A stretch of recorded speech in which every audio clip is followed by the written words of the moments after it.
शर्मा द्वारा लिखित कौन रोएगा आपकी मृत्यु पर, अध्याय 26। योग्यता पर ध्यान दीजिए। कुछ समय पहले मेरे दफ्तर में फेडेक्स से एक पार्सल आया। उसके अंदर एक लिफाफा था जिस पर सुनहरी मुहर लगी हुई थी और तह के ऊपर मेरा नाम सावधानी से लिखा हुआ था। मैंने जल्दी से उसे खोला और अंदर के पत्र को पढ़ने लगा। यह पत्र एक बहुत बड़ी कंपनी के सीईओ के पास से आया था, जिसने मेरी किताब leadership wisdom from the monk who sold his Ferrari की एक प्रति अपनी यूरोप की व्यावसायिक यात्रा के दौरान विमान स्थल से खरीदी थी। उन्होंने कहा कि वे जीवन पर्यंत के लिए नेतृत्व के विषय के विद्यार्थी रहे, परंतु किताब के नाम से थोड़ा उलझन में है। हालांकि ये बोलते हुए उनके चेहरे पर मुस्कुराहट उमड़ पड़ी थी। यह अधिकारी अत्यधिक तनाव की स्थिति में था, जिसका कारण उसके ऊपर आने वाले दबाव थे और वह अपने नेतृत्व की काबिलियत को इस कदर प्रभावशाली बनाना चाहता था जिससे वह अपने व्यवसायिक और व्यक्तिगत दुनिया में उस पहलू पर ध्यान दे सके जो ज्यादा जरूरी है। अपने पत्र में उसने लिखा था, जब मैंने इस आदमी की कहानी पढ़ी जिसका जीवन अत्यंत जटिल और नियंत्रण के बाहर जा चुका था, तब मैंने अपने आप को अपने उस हिस्से से जोड़ना शुरू किया जिससे मैं बहुत समय से दूर हो चुका था। मैंने उन लोगों के बारे में सोचना शुरू किया जो लोग मुझसे मार्गदर्शन और प्रेरणा की अपेक्षा करते हैं। मैंने अपनी पत्नी के बारे में सोचना शुरू किया जो पिछले 5 सालों से मुझसे उसे छुट्टी पर ले जाने की गुहार कर रही थी।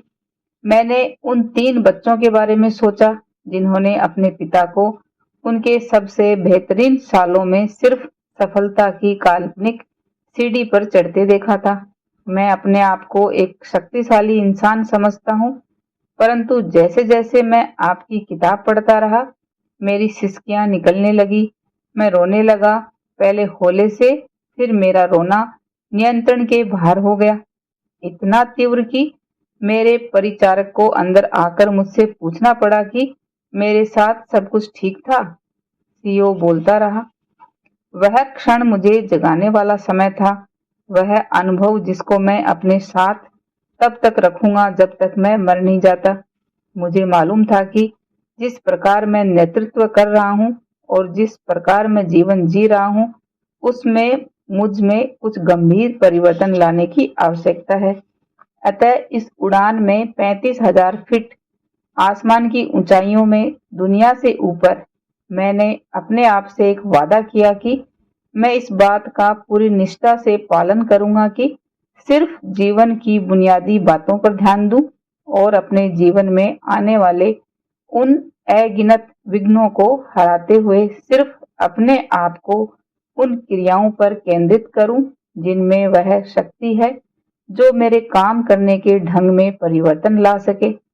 मैंने वचन लिया कि मैं रोज 6 समाचार पत्र नहीं पढ़ूंगा और अपने आए हुए हर पत्र व्यवहार को नहीं देखूंगा और वे भोज जिसका बुलावा आता है उनका निमंत्रण स्वीकार नहीं करूंगा। मेरे पास आपका अध्याय जो व्यक्तिगत प्रभावशीलता पर है, जिसको आप सटीक रूप से फोकस ऑन दी वर्दी बुलाते हैं, को मैंने एक धातु पर लिखवाकर अपनी मेज पर रखा है। वह मुझे याद दिलाने के लिए कि जो व्यक्ति सब कुछ करने की कोशिश करता है वह अंत में कुछ भी नहीं कर पाता है।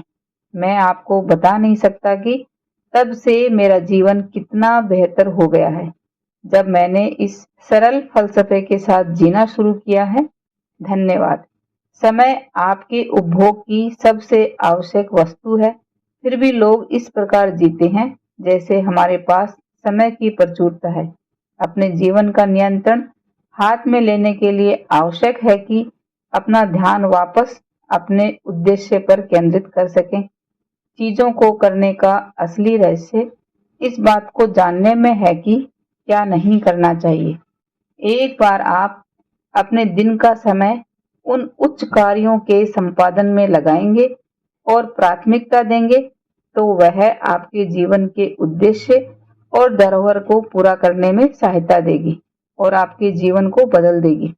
इतिहास के बड़े विचारक भी इसी निष्कर्ष पर पहुंचे हैं।